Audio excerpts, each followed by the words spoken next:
আমি এখন তোমাদের সাথে যে বিষয়টা নিয়ে আলাপ করতে যাচ্ছি সেটা হচ্ছে অষ্টম শ্রেণীর প্রথম অধ্যায় প্যাটার্ন নিয়ে।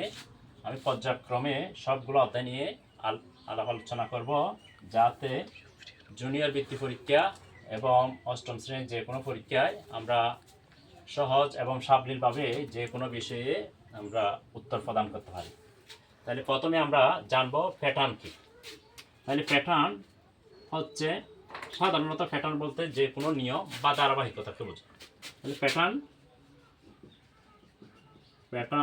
বলতে কোনো নিয়ম বা ধারাবাহিকতা, এতটুকু একটা বিষয়।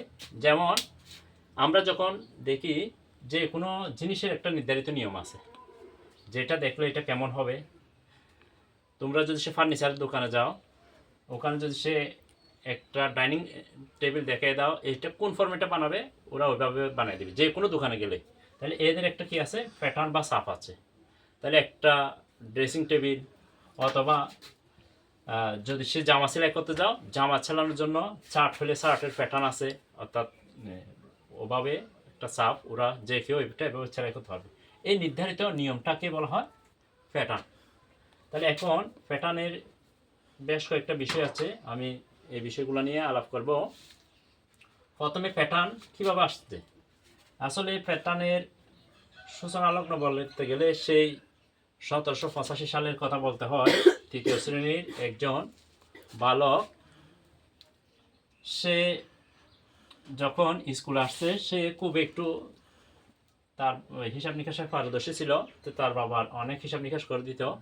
তো একদিন ক্লাসে স্যার একটা কাজ দিছে, যে বলছে যে 1 থেকে 100 পর্যন্ত সংখ্যাগুলোকে যোগ করে দেওয়ার জন্য।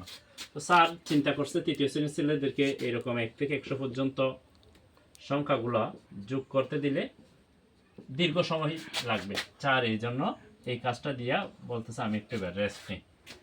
তো স্যার একটু রেস্ট নেওয়ার চেষ্টা করার আগ মুহূর্তেই ওই ছাত্র, ওনার নাম ছিল গাউস, ও বলতেছে স্যার আমার অঙ্কটা করা শেষ হয়ে গেছে।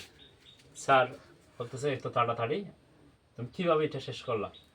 তো সে একটা নিয়মের মধ্যে এনে হিসাবটা করছিল কিভাবে প্রথম সংখ্যা আর শেষ সংখ্যা যোগ করে এখানে যত জোড়া আছে তত দিয়ে গুণ করে এই হিসাবটা বাহির করছিল। তাহলে কিভাবে 1 আর 100 যোগ করলে কত হয়, 101। তাহলে এখানে 1 এবং 100 এর মধ্যে কত জোড়া সংখ্যা আছে, 50 জোড়া। তাহলে এটাকে কত দিয়ে গুণ করছে, 50 দিয়ে। তাহলে 50 দিয়ে গুণ করলে কত হয়, 5050।